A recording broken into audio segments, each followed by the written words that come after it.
Hello friends, यो चाहिँ 2073 मा सोधिएको क्वेसन हो इफ ओन्ली र I wish. Okay, if only र आई विश को युज कहिले गरिन्छ भने जब चाहिँ आफ्नो मनको इच्छालाई हेराइन्छ। जस्तै भनिन्छ नि कि काश म यहाँ जान पाउँथे, काश म यो गर्न सक्थेँ, त्यस्तो सिचुएसनमा के गरिन्छ, इफ ओन्ली र आई विश को युज गरिन्छ। ओके, जस्तै अब फर्स्ट सेन्टेन्समा भनेको छ I haven't visited Bhutan, I would like to. राइटरले चाहिँ के भनेको छ त, भुटान त्यो चाहिँ कहिले गएको छैन, त्यो तर जान चाहन्थ्यो। त्यसको अब इच्छाले कसरी हेराउने हो भने I wish I could visit Bhutan भनेको काश म भुटान जान सक्थे छ भने यहाँ के हुन्छ, कुड हुन्छ। ओके, सेकेन्ड नम्बरमा my partner smokes, I would like to stop. त्यसको पार्टनरले के गर्दैछ, स्मोकिङ गर्दैछ हैन, चुरोट खान्छ, त्यसले के गर्न चाहन्छ, रोक्न चाहन्छ। यसलाई कसरी लेख्ने हो त, I wish my partner would give up smoking. जुन कुरा तपाईले चाहिँ चाहनुहुन्छ कि यस्तो होस् भनेर त्यहाँ चाहिँ वुड युज गरिन्छ, हो कि हैन। त यहाँ के हुन्छ, I wish my partner would give up smoking. र यहाँ के भनेको छ थर्ड नम्बरमा, I regret the fact I didn't pay much attention at school. स्कुलमा चाहिँ राइटरले के गरेको, बढी एटेन्सन दिन पाएन। ओके, धेरै एटेन्सन दिन पाएन। त यसको कसरी हुन्छ, अब इच्छालाई यसको कसरी हेराउने, के भन्दैछ यसको मनले त, I wish I had paid more attention at school. यहाँ के गरेको छ, स्कुल टाइमको कुरा गरेको छ, धेरै पहिलाको कुरा हो। त धेरै पहिलाको कुरामा के युज गरिन्छ, पास्ट पर्फेक्ट युज गरिन्छ आई विश र इफ ओन्लीको केसमा। ओके, र यहाँ फोर्थ नम्बरमा, I eat too much junk food, I want to stop. के गर्छ, धेरै जङ्क फुड खान्छ तर यसलाई रोक्न चाहन्छ हैन। यो जङ्क फुड खान्छ, अहिले पनि खाइरहेको छ, जसको अर्थ के हो, यो चाहिँ प्रेजेन्ट टेन्स हो कि हैन। त यसको कसरी लेख्ने त, प्रेजेन्ट टेन्स छ भने यसलाई चाहिँ सिम्पल पास्टमा लेख्नु पर्ने हो। जस्तै I wish I didn't eat so much junk food, past टेन्समा यसलाई सिम्पल पास्टमा लेख्नु पर्ने हुन्छ। अब चाहिँ we had a terrible holiday in the USA, I had really wanted to go to Italy. अब चाहिँ इफ ओन्लीको युज कहिले गरिन्छ भने चाहिँ धेरै तपाईँको चाहिँ धेरै ठुलो इच्छा थियो तर केही कारणवश तपाईँको हुन पाएन हैन। त्यस्तो सिचुएसनमा चाहिँ इफ ओन्ली, तपाईँले चाहिँ मौका गवाउनु भयो, त्यस्तो सिचुएसनमा चाहिँ इफ ओन्ली युज गरिन्छ। जस्तै अब we had terrible holiday in the युएसएमा चाहिँ धेरै छुट्टी थियो, त्यो कहाँ जान चाहन्थ्यो, इटालीमा। त यसको इच्छालाई कसरी हेराउने त, if only we had gone to Italy instead of USA हैन। अब 6 नम्बरमा, my friend failed his exam, he didn't listen to my advice. के भयो, त्यो चाहिँ फेल भयो। कहाँ फेल भयो, इक्जाममा चाहिँ फेल भयो। किन फेल भयो त, एडभाइस त्यसले लिएन, त्यही भएर। त यहाँ के हुन्छ, if only my friend had listen to me he would have passed his exam. Okay, यहाँ वुड ह्याभ हुन्छ, ठिक छ। यसरी गरेर यो चाहिँ धेरै इम्पोर्टेन्ट क्वेसन थियो, यसलाई अलिकति तपाईँले प्र्याक्टिस गर्नु होला। अब सेकेन्ड नम्बरको क्वेसनमा हेर्नुहोस्, complete the following exact with who, which, whose र वेयर लगाउनु छ हैन। यो रिलेटिभ क्लज हो, लगाउने कसरी लगाउने त, हेर्नुहोस् यहाँ चाहिँ सेट मिकेल 46 क्यानट सिटी, यहाँ सेट मिकेलको कुरा गर्दैछ भने यहाँ के लगाउनु पर्छ, हु लगाउनु पर्छ। इज 1.80 मिटर टल and weight 116 kg, says he opts diabetic and suffer from heart disease because fast food restaurant, यहाँ चाहिँ प्लेसको कुरा गर्दैछ भने यहाँ के हुन्छ, वेयर युज हुन्छ। Okay, he lives forced him to eat their fatty food for 5 times per week, he filed suit against, filed suit भनेको चाहिँ मुद्दा दिनु। Okay, the 4 fast food restaurant all of, यहाँ के हुन्छ, यहाँ मुद्दा कस्तो चिज हो, नन लिभिङ थिङ हो, त्यही भएर यहाँ के हुन्छ, विच युज हुन्छ। Okay, he says profited enormously from him, he asks for damage because Eateries didn't warn him that junk food isn't good for him. If you had been the judge, यदि तपाईँ जज भएको भए कसलाई responsible ठान्नुहुन्थ्यो, रेस्टुरेन्टलाई कि मिक्केलाई। यहाँ के हुन्छ त, यहाँ जज छ भने यहाँ के हुन्छ, हु हुन्छ। ओके, अब सेकेन्ड प्यासेजमा जानुहोस्। सेकेन्ड प्यासेजमा के भनेको छ, अ सिभिल इन्जिनियर ह्याज वन म्यानी, यहाँ के हुन्छ, हु हुन्छ। किन हुन्छ हु, किनभने सिभिल इन्जिनियर छ, यहाँ मान्छे छ। for work and use software her design. यहाँ त्यही पनि अहिले पनि चाहिँ सिभिल इन्जिनियरकै कुरा भइरहेछ, त्यही भएर यहाँ पनि के हुन्छ, वो हुन्छ. In her design, he just finished design a bridge. Bridge को डिजाइन गरे. Before proceeding to actual building stage, she discovered a serious design flaw caused by the software. Okay, software. यहाँ software के छ?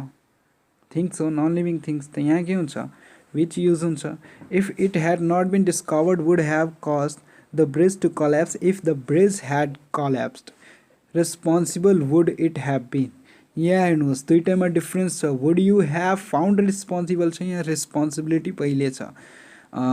वुड इट हेभ बिन छ होइन.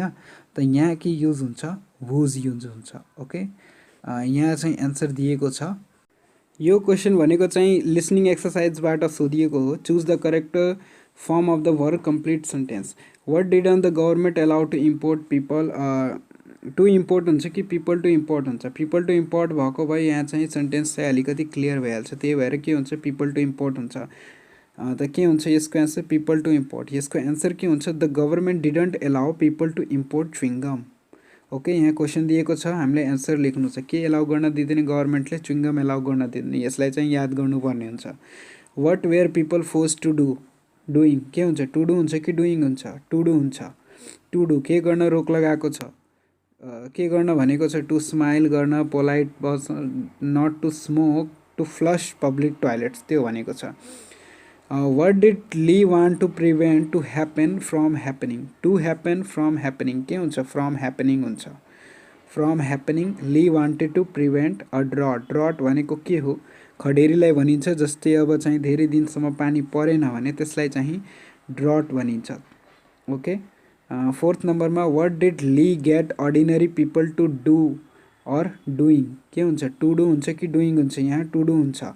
ली got ordinary people to plant trees. ड्रटबाट बस्नको लागि के गर्न भन्दैछ लीले, ट्रिजलाई प्लान्ट गर्नको लागि भनिरहेको छ.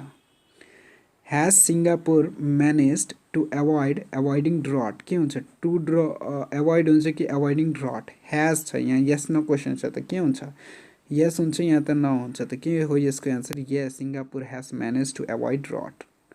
6 नम्बरमा what has Lee enabled his country to becoming. के हुन्छ यहाँ, to become. Lee has enabled his country to become a first world country. Okay, a first world country.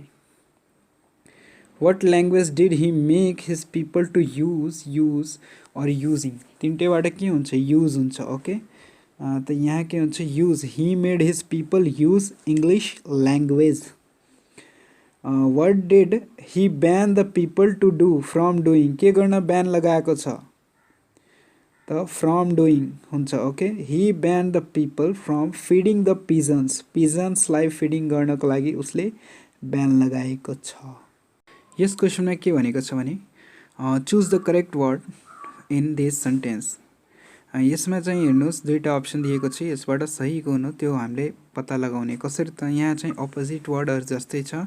यसको सेन्टेन्सको सिचुएसनलाई हेरेर हामीले चुज गर्नु छ. जस्तै I am always very excited हुन्छ कि नर्भस हुन्छ. When I get on a plane because I am worried that something might happen. केही हुनेवाला छ, तपाईँले के हुन्छ, धेरै उत्सुक हुनुहुन्छ कि डराउनुहुन्छ, त्यहाँ नर्भस हुनुहुन्छ होइन. त त्यहाँ के हुन्छ, नर्भस हुन्छ. अब there were long queues at the check in desk but the official checked control inspect things very well. के गर्छ, अब चाहिँ त्यहाँ चाहिँ भिड छ, धेरै भिड भएको कारणले अब त्यहाँ त्यसलाई के गरिन्छ, चेक गरिन्छ कि कन्ट्रोल गरिन्छ कि जाँच गरिन्छ. कन्ट्रोल गरिन्छ, सिम्पल हो होइन, कन्ट्रोल गरिन्छ. त यहाँ के हुन्छ, बी नम्बरमा कन्ट्रोल हुन्छ.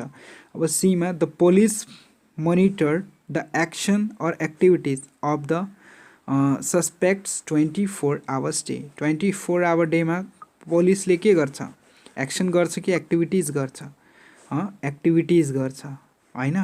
अब डी नम्बरमा के हुन्छ, सिटिज रियली अन, यहाँ के हुन्छ, सर्भेलियन्स हुन्छ कि सर्वेस हुन्छ. To maintain security but at the same time try to avoid prevent limiting people's personal or personal freedom हुन्छ. के हुन्छ यहाँ, यहाँ तीनवटा अप्सन छ। एउटा चाहिँ युज फर्स्ट भयो, सेकेन्ड भनेको एभोइड, प्रिभेन्ट र लिमिटिङ छ, र यहाँ के छ पर्सनल फ्रिडम छ। त यसमा के हुन्छ भने सबैभन्दा चाहिँ पहिले हुन्छ cities really on surveillance to maintain security but at the same time try to, यो दुइटैबाट के हुन्छ एभोइड हुन्छ होइन। एभोइड लिमिटिङ पिपल के हो कुन पर्सनल हुन्छ, यो पर्सनल हुन्छ कि यो पर्सनल हुन्छ फ्रिडम, त पर्सनल फ्रिडम ओके। त यही हो। अब चाहिँ ई नम्बरमा the IT department have tried to stop hackers hijackers or a number